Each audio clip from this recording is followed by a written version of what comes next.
الحمد للہ رب العالمین والصلاة والسلام علی سید الانبیاء والمرسلین اما بعد فاعوذ باللہ من الشیطان الرجیم بسم اللہ الرحمن الرحیم۔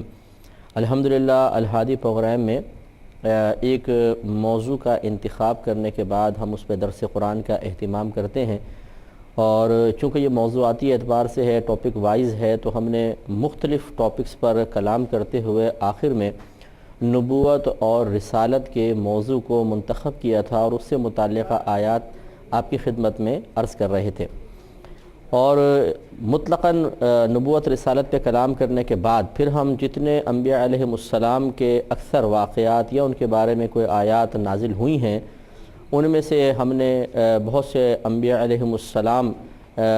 پر کے ذکر پر مشتمل آیات کو آپ کے سامنے بیان کرنے کی سعادت حاصل کی بمائے ترجمہ اور تفسیر کے۔ اب آخر میں ہمارے نبی کریم صلی اللہ علیہ وسلم جو صاحب قرآن بھی کہلاتے ہیں، اور آپ کا جا بجا قرآن عظیم میں تذکرہ ہے، آپ سے متعلق واقعات ذکر کیے گئے ہیں، آپ سے متعلق بہت سی باتیں ہیں جن کو اگر ہم تقسیم کرنا چاہیں تو کہیں آپ کے فضائل و کمالات کا بیان ہے، کہیں اللہ تبارک و تعالیٰ کی بارگاہ میں آپ کے قرب اور منزلت کو بیان کیا گیا ہے، کہیں آپ کے دشمنوں کی مذمت کی گئی ہے، اور کہیں تبلیغ دین کے سلسلے میں جب آپ رنج میں، غم میں، تکلیف میں مبتلا ہوئے ہیں تو اللہ تبارک و تعالیٰ کی طرف سے تسلی کا سامان کیا گیا ہے۔ اور تو مختلف یہ چونکہ جہتیں ہیں تو ہم ان تمام جہتوں پر مشتمل آیات کوشش کریں گے، کیونکہ یہ تو پورا قرآن ہی ایک طرح سے بیان ہو جائے گا اگر ہم تمام آیات کو لیں، لیکن ان میں سے ہم منتخب کردہ مقامات اور منتخب آیات کو آپ کے سامنے پیش کریں گے، جس سے ظاہر ہوگا کہ نبی کریم صلی اللہ علیہ وسلم اللہ تعالیٰ کی بارگاہ میں بہت ہی بلند اور اعلیٰ مقام رکھتے تھے، اور اللہ تبارک و تعالیٰ رکھتے تھے، رکھتے ہیں اور رکھتے رہیں گے، اور اللہ تعالیٰ نے بے شمار مقامات پر آپ کے ان فضائل و کمالات کو ذکر فرمایا کہ جن پر غور و تفکر کرنے کے بعد نہ صرف اللہ تعالیٰ اور اس کے حبیب کریم صلی اللہ علیہ وسلم کے درمیان تعلق کی مضبوطی کو جانا جا سکتا ہے، بلکہ نبی کریم صلی اللہ علیہ وسلم کے فضیلت اور کمال کے پہلو بھی ہمارے سامنے بالکل واضح ہو جائیں گے۔ اور الحمدللہ جو لوگ نبی کریم صلی اللہ علیہ وسلم کے فضائل و کمالات بکثرت بیان کرتے ہیں، ان کے بارے میں ایک مثبت ذہن بنے گا کہ بعض اوقات ایسا ہوتا ہے کہ بھئی صرف نبی کریم صلی اللہ علیہ وسلم کے فضائل و کمالات ہی کیوں، اتنا زیادہ ذکر کیوں نہیں ہوتا، تو اس کا جواب بھی گویا کہ یہ آیات دے دیں گی کہ جب اللہ تبارک و تعالیٰ اپنے حبیب کریم صلی اللہ علیہ وسلم کا بکثرت فضائل و کمالات کے ساتھ ذکر فرماتا ہے تو ہمیں بھی چاہیے کہ سنت الہیہ کو اختیار کریں اور اپنے نبی کریم صلی اللہ علیہ وسلم کا کثرت سے ذکر کرتے رہیں۔ تو سورہ بقرہ آیت نمبر 142 سے ہم آغاز کر رہے ہیں آج ایک نبی کریم صلی اللہ علیہ وسلم کے فضیلت اور کمال کے پہلو کا، جس کو اللہ تبارک و تعالیٰ نے یہاں پر ذکر فرمایا، اور دوسرا سپارہ یہیں سے شروع ہو رہا ہے، اور اس میں تحویل قبلہ کا ذکر کیا گیا ہے، اور اس کے علاوہ نبی کریم صلی اللہ علیہ وسلم اور آپ کے صدقے سے اس امت کو جو فضیلت حاصل ہوئی اس کا ذکر بھی ان آیات میں موجود ہے۔ یہ اچھی طرح ایک بات یاد رکھیے کہ جب آپ کسی ایسی چیز کا ذکر کرتے ہیں کہ جس کی جو کسی کی سے تعلق رکھنے والی ہوتی ہے یا اس کی تخلیق ہوتی ہے، تو اصل میں اس چیز کی تعریف کرنا اصل میں اس کے متعلق کی تعریف ہے، یعنی جو اس سے تعلق رکھتا ہے، یا مخلوق کی تعریف اصل میں خالق کی تعریف ہے۔ جیسے کہ آپ دیکھیے ایک پینٹر نے اگر ایک تصویر بنائی ہو اور بہت ہی خوبصورت تصویر ہو، اور ہم یہ کہیں کہ جی کتنی خوبصورت تصویر ہے، تو حقیقتاً یہ ہم تصویر کی تعریف نہیں کر رہے بلکہ مصور کی تعریف کر رہے ہیں۔ اسی طرح جب ہم کھانا کھاتے ہیں، کوئی بہن کھانا لا کے رکھتی ہے اور کوئی یہ کہہ دے کہ واہ کیا زبردست ذائقہ ہے، کیسا بہترین کھانا بنا ہوا ہے، تو یہ اصل میں تو کھانے کی تعریف ہے، لیکن اگر آپ دیکھیں تو اصل میں بنانے والے کی تعریف ہے۔ یہی وجہ ہے کہ تعریف کھانے کی ہو رہی ہوتی ہے، اور کچن میں بہن خواہ تو نہیں واقعی خوش ہو رہی ہوتی ہیں اور صحیح خوش ہو رہی ہوتی ہیں، تو حالانکہ تعریف ان کی براہ راست نہیں ہوتی ہے۔ اسی طریقے سے نبی کریم صلی اللہ علیہ وسلم کی امت کی تعریف اصل میں یہ نبی کریم صلی اللہ علیہ وسلم کی ہی تعریف ہے، کیونکہ اس امت کو جو بھی فضیلت اور کمال حاصل ہوا وہ نبی کریم صلی اللہ علیہ وسلم کی وجہ سے حاصل ہوا۔ اور پھر نبی کریم صلی اللہ علیہ وسلم کی تعریف اصل میں اللہ تبارک و تعالی کی تعریف ہے، کیونکہ اللہ تعالیٰ نے اپنے حبیب کریم صلی اللہ علیہ وسلم کو پیدا فرمایا اور تمام جتنے بھی فضائل و کمالات ہیں آپ کی ذات میں ودیعت فرمائے، امانتاً رکھ دیے ہیں۔ ایک امانت ہے ایک طریقے سے کہ نبی کریم صلی اللہ علیہ وسلم اس امانت کو جب ادا فرماتے ہیں تو پوری دنیا اس سے فیضیاب ہوتی ہے۔ تو یہ اصل میں نبی کریم صلی اللہ علیہ وسلم کی تعریف اللہ تبارک و تعالی کی ہی تعریف ہے۔ اس مختصر تمہید کے بعد اب دیکھیے اصل میں ہوا یہ کہ جب نبی کریم صلی اللہ علیہ وسلم ہجرت کے بعد مدینہ منورہ تشریف لائے تو تقریباً 17 مہینے تک آپ بیت المقدس کی طرف رخ کر کے نماز ادا فرماتے رہے کہ اللہ کا حکم یہی تھا اور اس کو قبلہ اول کہا جاتا ہے۔ لیکن نبی کریم صلی اللہ علیہ وسلم کی زبردست خواہش تھی کہ کعبۃ اللہ کو قبلہ بنا دیا جائے، یعنی اس رخ ہم نماز پڑھیں، اور اس کی کئی وجوہات تھیں۔ ایک تو محبت بھی تھی نبی کریم صلی اللہ علیہ وسلم کو مکے سے محبت تھی، پھر کعبۃ اللہ سب سے پہلا گھر تھا روئے زمین پر اور اس کی عظمت اپنے مقام پر تھی، اور اس کے علاوہ یہود چونکہ بیت المقدس کی طرف رخ کر کے عبادات کیا کرتے تھے، جب نبی کریم صلی اللہ علیہ وسلم نے 17 ماہ تک بیت المقدس کی طرف ہی رخ کر کے نماز پڑھی تو ان لوگوں کو بہت زیادہ طعن و تشنیع کا موقع بھی ملا، حالانکہ جہالت تھی۔ نبی کریم صلی اللہ علیہ وسلم نے بیت المقدس کا انتخاب کوئی اپنی مرضی سے تو نہیں کیا تھا، یہ تو اللہ کے حکم سے تھا، لیکن وہ مسلمانوں پہ طعنہ زنی کرتے تھے، کہتے تھے کہ دیکھو یہ تم کہتے ہو ہمارے نبی ہیں، نیا دین لے کر آئے ہیں، اگر نیا دین لے کر آئے ہیں تو قبلہ نیا کیوں نہیں ہے؟ قبلے کی تو ہماری پیروی کر رہے ہیں اور دین کہتے ہیں ہم نیا لے کر آئے، تعلیمات نئی بیان کر رہے ہیں، انہیں چاہیے کہ ہماری ہی تعلیمات کو اختیار کریں۔ اور یہ چیز صحابہ کرام کی دل آزاری کا سبب بنتی، وہ نبی کریم صلی اللہ علیہ وسلم کی بارگاہ میں عرض کرتے تو آپ بھی اس بات کو ناپسند فرماتے تھے کہ یہود ہم پر طعنہ زنی کر رہے ہیں، تو اس لیے نبی کریم صلی اللہ علیہ وسلم کی زبردست خواہش تھی کہ اللہ تبارک و تعالی کعبۃ اللہ کو ہمارا قبلہ بنا دے۔ اور بعض اوقات آپ نماز پڑھتے پڑھتے آسمان کی طرف آپ کی نگاہ اڑ جایا کرتی تھی، اور ویسے بیٹھے بیٹھے بھی آپ کبھی آسمان کی طرف دیکھنے لگ جایا کرتے تھے، گویا کہ آپ ایک وحی کا انتظار فرما رہے تھے کہ کب جبریل امین اس وحی کے ساتھ آئیں اور ہمیں تحویل قبلہ کا حکم مل جائے۔ پھر الحمدللہ 17 ماہ کے بعد نبی کریم صلی اللہ علیہ وسلم کو تحویل قبلہ کا حکم دیا گیا، اور آپ نے قبلہ اول سے قبلہ ثانی کی طرف رخ فرما لیا، قبلہ ثانیہ کی طرف، اور وہ کعبۃ اللہ تھا، اس طرف آپ نے رخ کیا اور پھر آپ نے نماز ادا فرمائی۔ یہ چیز کفار کو بہت بری لگی، یہود کو، اور اسی طرح جو منافقین تھے انہیں بھی بڑا ناگوار گزرا، اور انہوں نے پھر طعن و تشنیع کرنے کا ارادہ کیا۔ ابھی وہ ارادے کر رہے ہیں، ابھی ان کے دلوں میں بات ہے، ابھی زبانوں پر آئی نہیں ہے، لیکن اللہ تبارک و تعالی نے ان کا پردہ چاک کر دیا اور ایک غیبی خبر اپنے حبیب کریم صلی اللہ علیہ وسلم کو عطا فرمائی۔ لہذا جب تحویل قبلہ ہوا، ابھی کفار و منافقین نے کلام نہیں کیا، لیکن اللہ تبارک و تعالی ارشاد فرماتا ہے سَيَقُولُ السُّفَهَاءُ مِنَ النَّاسِ مَا وَلَّاهُمْ عَنْ قِبْلَتِهِمُ الَّتِي كَانُوا عَلَيْهَا، ان قریب کہیں گے لوگوں میں سے بے وقوف، ما وَلَّاهُمْ کہ کس چیز نے، کس نے پھیر دیا ان مسلمانوں کو، عن قبلتہم التی ان کے اس قبلے سے، کانوا علیہا جس پر وہ پہلے تھے، یعنی طعن و تشنیع کریں گے کیوں پھر گئے، کیسے پھیر دیا، کس نے پھیر دیا، وغیرہ وغیرہ۔ قل اے حبیب کریم صلی اللہ علیہ وسلم جب یہ اس طرح طعن و تشنیع کرنے کی کوشش کرے تو آپ فرما دیجئے کہ للہ المشرق والمغرب،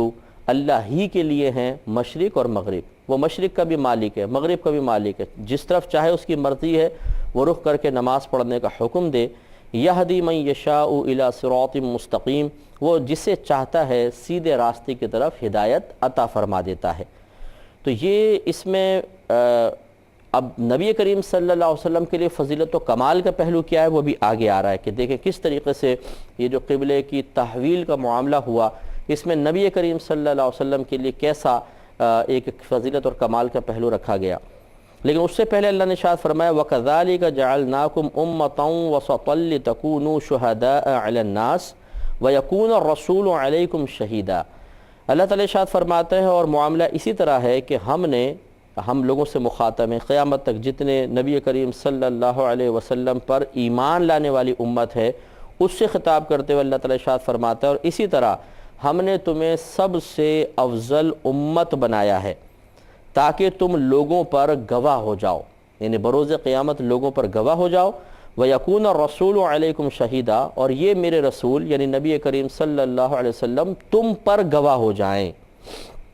اب اس کا معاملہ کیا ہے؟ اب اس میں دیکھیں فضیلت کا پہلو، جب انبیاء علیہ السلام بروز قیامت انبیاء علیہ السلام بھی وہاں پر موجود ہوں گے، عام لوگ کفار منافقین بھی ہوں گے، تو بہت سے کفار انکار کر دیں گے کہ اللہ تعالی ہمارے پاس تو کوئی آیا ہی نہیں، اگر کوئی ہمارے پاس آتا تو ہم ضرور ان کی پیروی کر لیتے اور نجات پا لیتے، یعنی جھوٹ سری جھوٹ بولیں گے۔ تو اللہ تبارک و تعالی انبیاء علیہ السلام کو وہاں پر بلائے گا، جس امت میں مبعوث فرمایا گیا، اور ان سے پوچھے گا کہ بتاؤ، حالانکہ اللہ جانتا ہے لیکن اللہ تعالیٰ پوچھے گا بتاؤ کہ تم نے تبلیغ کی تھی کہ نہیں کی تھی؟ وہ کہیں گے بالکل ہم نے تبلیغ کی تھی۔ یہ اللہ تعالیٰ جھوٹ کہہ رہے ہیں، تو اللہ تعالیٰ فرمائے گا کہ اچھا اس پر کوئی گواہ پیش کرو، تو وہ کہیں گے کہ نبی کریم صلی اللہ علیہ وسلم کی امت سے آپ پوچھ لیں۔ اللہ تعالیٰ اس امت میں سے یقینی سی بات ہے ساری کی ساری امت تو نہیں آئے گی، جس کو منتخب کرنا چاہے گا وہ لوگ آئیں گے، اور اللہ تعالیٰ دریافت فرمائے گا کہ بتاؤ کہ انبیاء علیہ السلام نے تبلیغ کی تھی؟ تو سب یک زبان ہو کر کہیں گے کہ یا رب کریم بالکل انہوں نے تبلیغ کی تھی ان لوگوں کو۔ اب وہ کفار حیران ہوں گے اور وہ کہیں گے کہ تمہیں کیا پتا کہ ان لوگوں نے تبلیغ کی ہے کہ نہیں کی ہے؟ تو اللہ تبارک و تعالیٰ پھر اس امت سے پوچھے گا اچھا تم بتاؤ تمہیں کیا پتا کہ یہ تبلیغ ہوئی تھی کہ نہیں ہوئی تھی؟ تو وہ جواب میں کہیں گے کہ یا رب کریم تو نے اپنے حبیب کریم صلی اللہ علیہ وسلم کو جو وحی نازل فرمائی، جو تو نے ان کو قرآن عطا فرمایا، وہ اس کی خبر دے رہا ہے کہ انبیاء علیہ السلام نے ان کو تبلیغ کی، تو تیرے حبیب نے ہمیں بتایا اور ہم اس پر گواہی دے رہے ہیں۔ اس سے فقہا نے ایک مسئلہ نکالا کہ گواہی بعض اوقات سننے کے بعد بھی دی جا سکتی ہے۔ اگر کسی عادل شخص نے کوئی خبر آپ کو دی ہے، جو متقی ہے، پرہیزگار ہے، نمازی ہے، اس کے زبان سے جھوٹ کبھی بھی نہیں نکلا آپ کے سامنے، نہ کوئی وہ کسی گندے کام میں مصروف عمل نظر آتا ہے، وہ اگر آپ کو کسی چیز کی خبر دے دیتا ہے تو آپ یہ کہہ سکتے ہیں کہ میں گواہی دیتا ہوں کہ معاملہ اس طرح ہے۔ تو وہ لوگ عرض کریں گے یا رب کریم تیرے حبیب کریم صلی اللہ علیہ وسلم نے ہمیں بتایا۔ اس وقت پھر اللہ تعالیٰ اپنے حبیب کریم ہمارے نبی کریم صلی اللہ علیہ وسلم کو بلوائے گا، اور پھر سرکار سے دریافت کیا جائے گا کہ آپ بتائیے کہ واقعی انہوں نے تبلیغ کی؟ تو سرکار صلی اللہ علیہ وسلم پر سب پر گواہ ہو جائیں گے اور آپ گواہی دیں گے کہ ہاں ان انبیاء علیہ السلام نے تبلیغ فرمائی ہے۔ لیکن ابھی اس امت کی گواہی میں اور نبی کریم صلی اللہ علیہ وسلم کی گواہی میں زمین آسمان کا فرق ہے۔ ہماری گواہی سننے کے بعد ہے، لیکن نبی کریم صلی اللہ علیہ وسلم کی گواہی دیکھنے کے بعد ہے۔ یہ شارحین نے لکھا ہے، مفسرین نے لکھا ہے، میں اپنے پاس سے عرض نہیں کر رہا ہوں۔ اور نبی کریم کا دیکھ کے گواہی اس طریقے سے ہے کہ سب سے پہلے اللہ تبارک و تعالی نے اپنے حبیب کریم صلی اللہ علیہ وسلم کے نور کو پیدا فرمایا۔ ہاں دنیا میں لباس بشریت میں آپ بعد میں تشریف لائے، سب سے آخر میں تشریف لائے، یعنی نبیوں کے بعد۔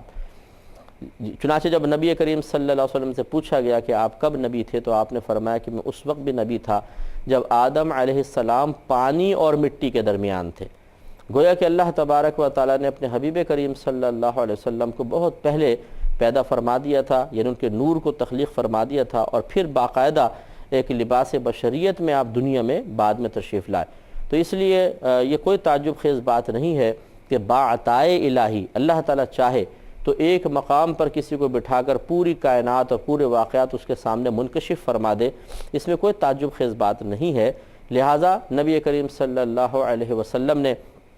اگر یہ بات ان مفسرین کی مان لی جائے کہ آپ جہاں پر اللہ تعالیٰ نے آپ کو رکھا جب تک کہ آپ دنیا میں تشریف نہ لائے اور وہاں سے آپ تمام واقعات کو ملاحظہ فرما رہے تھے باعطاء الہی اور قدرت الہی کے تحت، تو اس میں پھر کوئی تعجب خیز بات نہیں رہ جاتی ہے۔ آج آپ دیکھیں سیٹلائٹ سسٹم کتنا پاورفل ہو چکا ہے۔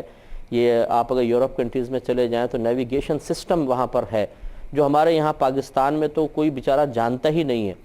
اور وہاں پر وہ ایک ایسا سسٹم ہے کہ آپ اسے گاڑی میں اگر لگا دیتے ہیں تو سیٹلائٹ سے آپ کو گائیڈ لائن دی جائے گی، آپ کی جو بھی ڈیسٹینیشن ہے اگر آپ اس کا پوسٹ کوڈ وہاں پر انٹر کر دیتے ہیں کہ مجھے اس مقام پہ جانا ہے، یہ اسٹریٹ نمبر ہے، یہ ہاؤس نمبر ہے، یہ فلاں علاقہ ہے، فوراً ایک میپ آ جاتا ہے اس کے اندر، اور وہ پھر آپ چلتے ہیں تو گائیڈ لائن دینا شروع ہو جاتی ہیں۔ میپ میں وہ روڈیں بھی آ جاتی ہیں ساری، حتیٰ کہ وہ گاڑیاں گزر رہی ہیں وہ تک آپ کو پتہ چلیں گی۔ اس کے علاوہ اس سے آپ کو ایک وائس آنا شروع ہو جاتی ہے جو بتاتی ہے کہ اب آپ کو رائٹ پہ مڑنا ہے، اب لیفٹ پہ مڑنا ہے، حتیٰ کہ جب آپ اپنی منزل پر پہنچیں گے تو وہ عورت یا مرد کی آواز دونوں میں ہوتے ہیں تو وہ بتائیں گے کہ یہ آپ کی ڈیسٹینیشن آپ کے سامنے آ گئی ہے۔ تو ایک اجنبی شخص بھی اگر یہ نیویگیشن سسٹم لگا لیتا ہے، جس کو کوئی راستہ نہیں معلوم، پوسٹ کوڈ بس معلوم اس میں فیڈ کر دیتا ہے، تو وہ آپ کو سیٹلائٹ سسٹم وہاں تک پہنچا دے گا۔ اب آپ خود سوچئے کہ اگر 1,00,000 گاڑیوں کے اندر یہ سسٹم ہے تو بیک وقت 1,00,000 گاڑیوں کو سیٹلائٹ سسٹم ہدایت دے رہا ہے، اور سب کی منزل ایک تو نہیں ہے، ہر ایک کی منزل علیحدہ ہے، ہر ایک کا راستہ علیحدہ ہے، ہر ایک کی اسپیڈ علیحدہ ہے، ہر ایک کے روڈز علیحدہ ہے، لیکن گائیڈ لائن ایک ساتھ اس سسٹم سے مل رہی ہے۔ خلاصہ کلام یہ سمجھانا یہ مقصود ہے کہ جب اللہ تبارک و تعالیٰ نے مخلوق کو یہ توفیق عطا فرمائی کہ وہ ایک وقت میں 1,00,000 لوگوں کو مختلف روڈوں پر گائیڈ لائن دے سکتے ہیں، انہیں ملاحظہ کر رہے ہیں کون کہاں جا رہا ہے کہاں نہیں جا رہا ہے، حالانکہ یہ مخلوق ہے، تو خود سوچئے کہ اللہ تبارک و تعالیٰ کی قدرت کا عالم کیا ہوگا اگر وہ اپنے حبیب کریم صلی اللہ علیہ وسلم کو یہ توفیق اور یہ قوت اور یہ قدرت عطا فرما دے کہ آپ پیدا ہوئے، دنیا میں تشریف نہیں لائے، لیکن جو کچھ اللہ نے جس طرح آپ کو پیدا فرمایا، آپ جس مقام پہ آپ کو رکھا گیا وہاں سے ملاحظہ فرما رہے اور گواہ ہیں باقاعدہ اس کے اوپر، تو اس میں کوئی تعجب خیز بات نہیں رہ جاتی ہے۔ اور اس میں ہماری بھی دیکھیں فضیلت اور کمال ظاہر ہوئی۔ ہم لوگ ہماری فضیلت و کمال اس وجہ سے نہیں ہے کہ ہم میں بہت لوگ نمازی ہیں، پرہیزگار ہیں، متقی ہیں، بہت زیادہ صدقات کرنے والے ہیں، بلکہ حقیقتاً ہمیں جو عزت اور کمال ملے گی یہ صرف نبی کریم صلی اللہ علیہ وسلم کا صدقہ ہے۔ کوئی بھی یہاں پر کسی بھی اسکول آف تھاٹ سے وہ تعلق رکھتا ہو، کسی بھی مکتبہ فکر سے تعلق رکھتا ہے، اگر اس سے کویسچن کیا جائے کہ یہ بتائیے کہ ہماری اس امت کو جو یہ فضیلت اور کمال مل رہا ہے اس کا سبب اصلی کیا ہے یہ بتائیے، تو یقینی سی بات ہے کہ ہر ایک اپنی زبان سے یہی کہے گا کہ یہ صرف نبی کریم صلی اللہ علیہ وسلم سے تعلق کی بنا پر حاصل ہوا۔ تو ضمناً یہ بھی بات بھی معلوم ہوئی کہ نسبت کوئی معمولی چیز نہیں ہے، نبی کریم صلی اللہ علیہ وسلم سے جس کو نسبت ہو گئی اللہ تعالیٰ اسے بھی باکمال اور باعزت بنا دیتا ہے اور دوسروں پر اس کو فوق کر دیتا ہے اور اس کو افضلیت عطا فرماتا ہے۔ لہٰذا اگر کوئی خدا نخواستہ اس بات کا قائل ہے کہ نبی کریم صلی اللہ علیہ وسلم کے تعلق سے کوئی فائدہ نہیں ہوتا ہے تو وہ اپنے خیال کو تبدیل کر لے، اور پھر وہ یا تو پھر وہ میدان محشر میں اپنے آپ کو سرکار کی امت ظاہر نہ کرے، کیونکہ یعنی انکار کر دے یا ہٹ جائے اس امت سے کہ میں نہیں مانتا ہوں اس امت کو اور میں یہ فضیلت اور کمال حاصل نہیں کرتا ہوں کیونکہ یہ نبی کریم صلی اللہ علیہ وسلم کے صدقے سے مل رہا ہے، تو یہ ایک احمقانہ سی حرکت ہوگی، احمقانہ سی سوچ ہوگی۔ یقینی سی بات ہے کہ اقرار کرنا ہی پڑے گا کہ میدان محشر میں ہمیں جو بطور گواہ بلایا جائے گا، اور اللہ تعالیٰ فرما رہا ہے کہ وَكَذَلِكَ جَعَلْنَاكُمْ أُمَّةً وَسَطًا لِتَكُونُوا شُهَدَاءَ عَلَى النَّاسِ، اور معاملہ یوں ہی ہے کہ ہم نے تمہیں تمام امتوں میں افضل کیا ہے، افضل بنایا ہے کہ تم لوگوں پر بروز قیامت گواہ ہوگے۔ ہم پر کوئی گواہ کیوں نہیں کھڑا کر دیا؟ ہمیں کیوں گواہ بنایا؟ کیونکہ گواہ جو ہوتا ہے بڑا معتبر ہوتا ہے اور افضل ہوتا ہے کہ وہ کیس کو سولو کرتا ہے، کسی کے خلاف گواہی دیتا ہے تب بھی مظلوم کی مدد ہوتی ہے، کسی کے حق میں کرتا ہے مظلوم کی مدد ہو جاتی ہے۔ تو گویا کہ خلاصہ کلام یہ ہے کہ جس کو گواہی کے لیے بلایا جائے گا بڑا افضل ہوگا اور وہ ہم ہیں، اور یہ صرف نبی کریم صلی اللہ علیہ وسلم کے تعلق سے ہمیں فضیلت حاصل ہوگی۔ اللہ تعالیٰ سے دعا ہے کہ رب کریم ہم سب کو مقام رسول صلی اللہ علیہ وسلم سمجھنے کی توفیق عطا فرمائے، آمین۔ وآخر دعوانا ان الحمدللہ رب العالمین۔ میں بہک سکوں یہ مجال